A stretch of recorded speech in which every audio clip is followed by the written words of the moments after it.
Vivimos en un mundo obsesionado con la materia. Desde que abrimos los ojos cada mañana, todo lo que percibimos a nuestro alrededor nos recuerda que somos cuerpos, cuerpos que sienten hambre, que envejecen, que se cansan, que deben producir, competir, rendir. Nos miramos al espejo buscando respuestas en un reflejo físico, como si eso pudiera decirnos quiénes somos. Pero, ¿y si no fuéramos ese reflejo? ¿Y si en lo más profundo de nosotros habitara algo que no puede verse, tocarse ni medirse, pero que es, en verdad, lo esencial? La frase atribuida a Pierre Teilhard de Chardin resuena en cada alma despierta: no somos seres humanos teniendo una experiencia espiritual. Somos seres espirituales teniendo una experiencia humana. Esta idea lo cambia todo. Cambia cómo nos relacionamos con el dolor, con el tiempo, con la muerte, con los demás, y con nosotros mismos. Porque si somos seres espirituales, entonces esta vida no es una carrera, ni un castigo, ni un accidente. Es una experiencia. Una oportunidad. Un viaje temporal dentro de una realidad mucho más amplia. Y entonces todo lo que aquí nos pasa, cada emoción, cada pérdida, cada gozo, cada duda, no es el fin en sí mismo, sino una herramienta para aprender, para recordar, para evolucionar. El cuerpo es un vehículo. El alma, el conductor. Pero hemos olvidado quién conduce. Hemos creído que somos solo carne, huesos y pensamientos. Y en ese olvido, nos sentimos vacíos, desconectados, como si algo esencial nos faltara aunque lo tengamos todo. ¿No es acaso esa sensación una pista? Ese susurro interior que a veces se despierta en medio del silencio, cuando el mundo deja de gritar. Esa voz que no juzga ni impone, sino que guía con una certeza que no viene de la lógica, sino de la verdad interior. La experiencia humana es intensa precisamente porque está diseñada para el alma.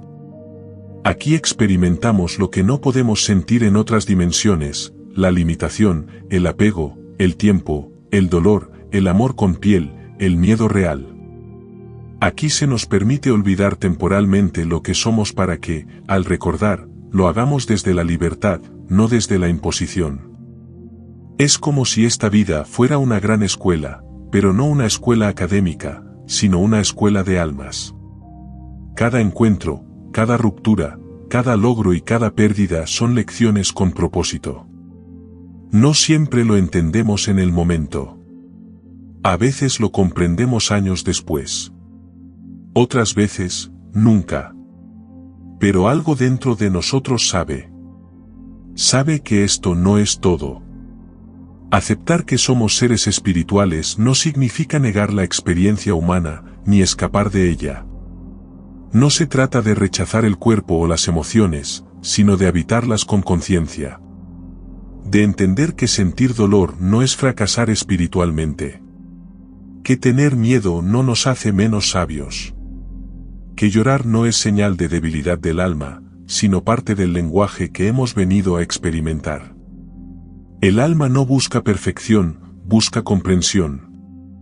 No busca control, busca expansión. Y para eso, la humanidad no es un obstáculo, es el camino. Nuestra cultura muchas veces se enfoca en huir del sufrimiento, en evitar el fracaso, en tapar el vacío con consumo o ruido. Pero el alma no huye, observa, atraviesa, transforma. Y esa transformación no es rápida ni cómoda. A veces, el despertar espiritual comienza justo cuando la vida colapsa. Cuando todo lo que creíamos seguro se desmorona y nos vemos obligados a preguntarnos quiénes somos realmente. En esos momentos, la identidad humana se tambalea, pero el ser espiritual despierta. En medio del caos, emerge una quietud que no viene del mundo exterior, sino de una verdad que habita en nosotros desde siempre. La espiritualidad no está reservada para templos, mantras o rituales. Está en lo cotidiano. En cómo respondemos a una situación difícil. En la compasión con que tratamos a alguien que nos hiere. En la paciencia que tenemos con nosotros mismos cuando fallamos. Cada acto humano es una oportunidad de manifestar el alma.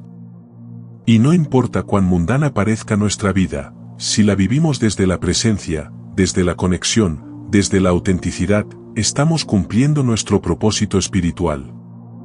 El problema no es que no seamos espirituales. El problema es que lo hemos olvidado. La vida moderna no deja mucho espacio para la contemplación. Todo ocurre rápido, en automático. Y la espiritualidad no grita, susurra. Por eso hace falta silencio, presencia, sensibilidad. No para escapar del mundo, sino para estar en él de otra forma. Ser espirituales no es volar, es enraizar. No es rechazar la materia, es honrarla desde otro nivel de conciencia. Y cuando empezamos a vivir con esa consciencia, todo cambia. No porque el mundo exterior se transforme de inmediato, sino porque lo miramos con otros ojos. Una discusión ya no es solo una pelea, sino una oportunidad de entender nuestras heridas. Una pérdida ya no es solo un final, sino una transición del alma. Un trabajo difícil ya no es un castigo, sino un terreno fértil para crecer internamente. Cuando el alma toma el timón, la experiencia humana se vuelve sagrada. También cambia nuestra relación con la muerte. Porque si somos seres espirituales, la muerte no es el fin, sino un regreso. Un paso más en un ciclo mayor que la mente no alcanza a comprender, pero que el corazón presiente. Y eso no elimina el dolor de las despedidas, pero nos ofrece un consuelo más profundo que cualquier explicación lógica. Saber que lo esencial de nosotros no muere, que somos parte de algo eterno, nos da una paz que nada externo puede igualar. Pero incluso sin hablar de la muerte, esta visión transforma la vida. Nos invita a preguntarnos, ¿estoy viviendo como alma o como máscara? ¿Estoy actuando desde el miedo o desde la verdad? ¿Estoy honrando mi paso por este mundo o simplemente sobreviviendo en él? No hay respuestas correctas, pero sí hay preguntas que nos devuelven al centro. Y ese centro no es otro que el ser espiritual que somos, más allá de los roles, de los logros, de los fracasos. Esta experiencia humana, con toda su belleza y caos, no es un castigo. Es un regalo. Un privilegio del alma. No todos tienen la oportunidad de encarnar, de aprender a través de la materia. Y aunque a veces duela, aunque muchas veces parezca injusta, esta vida es exactamente lo que nuestra alma necesita para expandirse. Nada sobra. Nada está fuera de lugar. Lo que vivimos no siempre tiene sentido a nivel humano, pero sí lo tiene a nivel del alma. Así que tal vez, el verdadero despertar espiritual no sea volverse alguien distinto, sino recordar quiénes hemos sido siempre. Tal vez no se trata de cambiar todo afuera, sino de regresar adentro. A ese lugar íntimo, silencioso y eterno donde sabemos, sin dudas, que somos más que carne, más que nombre, más que historia. Que somos luz encarnada. Amor aprendiendo a amar. Conciencia jugando a ser forma. Y cuando lo recordamos, incluso por un instante, algo se alinea. Algo se calma. Algo se enciende. Porque por fin entendemos que no estamos perdidos, solo estamos recordando el camino de regreso a casa. ¿Qué dice la neurociencia sobre la espiritualidad y la experiencia humana? 1. La conciencia, un misterio aún sin resolver. Uno de los grandes enigmas de la neurociencia es la conciencia. ¿Qué es? ¿De dónde surge? ¿Cómo una red de neuronas genera una experiencia subjetiva? A pesar de avances en la comprensión del cerebro, la conciencia no puede reducirse completamente a actividad neuronal. Algunos neurocientíficos, como Christoph Koch-Giulio Tononi, creador de la teoría de la información integrada, sugieren que la conciencia podría ser una propiedad fundamental del universo, lo que abre puertas a interpretaciones más cercanas a la visión espiritual de que somos más que un cuerpo. 2. El yo, como construcción cerebral. La neurociencia ha demostrado que lo que percibimos como yo o identidad es, en parte, una construcción neurológica. El cerebro integra experiencias, memoria, emociones y sentido del cuerpo en una narrativa coherente. Esto no niega la espiritualidad, pero sí sugiere que la experiencia humana es una especie de interfaz que la mente construye para operar en el mundo físico. Para muchos filósofos y neurocientíficos, esta interfaz podría ser vista como el traje que un alma o conciencia superior utiliza para experimentar la realidad física. 3. Estados místicos y cerebrales. Experiencias espirituales profundas, como las vividas en meditaciones intensas, experiencias cercanas a la muerte o con ciertas sustancias psicoactivas, activan áreas específicas del cerebro, como corteza prefrontal, asociada a la reflexión y la autoconciencia. Lóbulo parietal, relacionado con la percepción del yo y el espacio. En estados místicos, su actividad disminuye, lo que genera sensación de unidad con el todo. Sistema límbico, procesamiento emocional. Esto sugiere que estamos neurobiológicamente preparados para tener experiencias espirituales, lo cual puede interpretarse como evidencia de que la espiritualidad es una dimensión real de la experiencia humana, no una simple ilusión. 4. La espiritualidad como necesidad evolutiva. Desde una perspectiva evolutiva, la espiritualidad puede verse como una adaptación biológica. Tener creencias trascendentales, sentido de propósito o conexión con algo mayor ayuda a manejar el miedo a la muerte, favorece la cooperación social y reduce el estrés. Estudios han demostrado que las personas con una vida espiritual activa suelen tener menor actividad en el eje del estrés, cortisol, más resiliencia emocional, mayor bienestar psicológico y esperanza de vida. Esto no prueba que seamos seres espirituales en el sentido literal, pero sugiere que vivir como si lo fuéramos tiene efectos profundos y positivos en el cerebro y en el cuerpo. La psicología positiva y la neurociencia han encontrado que personas que practican una forma de espiritualidad, sea religiosa o no, tienden a tener mayor bienestar, resiliencia, propósito vital y menor ansiedad ante la muerte.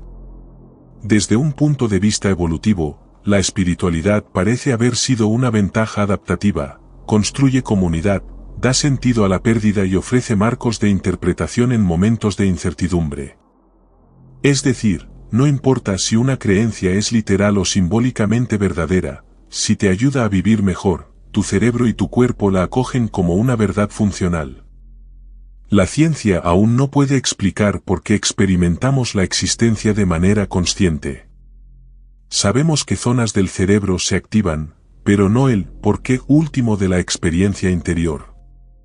Para muchos científicos, esto sugiere que la conciencia no se reduce simplemente a procesos químicos o eléctricos, sino que podría ser una propiedad fundamental del universo, como la gravedad o el tiempo. Entonces, cuando decimos que somos seres espirituales viviendo una experiencia humana, tal vez no estamos hablando de una creencia sobrenatural. Tal vez estamos reconociendo que lo espiritual es parte inherente de lo humano. Que no es algo externo que buscamos, sino algo interno que recordamos.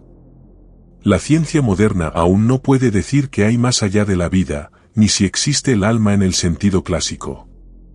Pero lo que sí puede decir, con evidencia clara, es que vivir desde una dimensión espiritual nos transforma, nos sana, nos conecta y nos permite navegar la vida con más sentido, más presencia y más paz. Aunque la frase, somos seres espirituales viviendo una experiencia humana, tiene raíces místicas, no necesariamente entra en conflicto con lo que hoy nos dice la ciencia. De hecho, la neurociencia contemporánea, lejos de negar la espiritualidad, comienza a revelar que existe algo profundamente natural en la necesidad humana de conectar con algo más grande. La conciencia, ese fenómeno subjetivo que nos permite pensar, sentir y ser, sigue siendo uno de los misterios más profundos del cerebro humano. Las experiencias trascendentales, los fenómenos cercanos a la muerte. Y los resultados son reveladores. Personas en meditación profunda, oración intensa o estados alterados de conciencia muestran patrones cerebrales únicos, disminución de la actividad en el lóbulo parietal, responsable de la percepción del yo separado, y una mayor sincronización entre distintas áreas del cerebro, lo que se traduce en una sensación de unidad con el universo, de paz profunda y de claridad existencial. La ciencia no dice que eso pruebe la existencia del alma, pero tampoco puede descartarlo. Lo que sí muestra es que el cerebro humano está biológicamente diseñado para acceder a estados espirituales profundos, y que estos estados tienen beneficios medibles en la salud mental, emocional y física. La neurociencia, como mencionamos, no puede probar que exista un alma en sentido religioso, pero sí reconoce que hay un núcleo consciente e irreductible en el ser humano que no puede explicarse completamente con mecanismos biológicos. Por ejemplo, el cerebro puede explicar patrones de actividad cuando sentimos, pero no puede explicar por qué sentimos en primer lugar. Hay casos documentados de personas con daño cerebral severo o actividad mínima que, sin embargo, reportan vivencias lúcidas, vívidas o espirituales, como en las experiencias cercanas a la muerte, NCM. Esto plantea preguntas incómodas para la visión puramente materialista de la conciencia. ¿Y si el cerebro no produce la conciencia, sino que la filtra? Este modelo es apoyado por algunos neurocientíficos como Karl Pribram y físicos como David Bohm, que sostienen que la conciencia podría ser un campo universal que el cerebro simplemente decodifica, como una radio que sintoniza una señal. 2. Psicología transpersonal. El ego no es el centro. La psicología transpersonal, pioneros como Stanislav Grof o Ken Wilber, propone que el desarrollo psicológico no termina con la madurez del ego, sino que continúa hacia etapas más amplias de conciencia, en las que el individuo empieza a identificarse con algo más allá de su historia personal.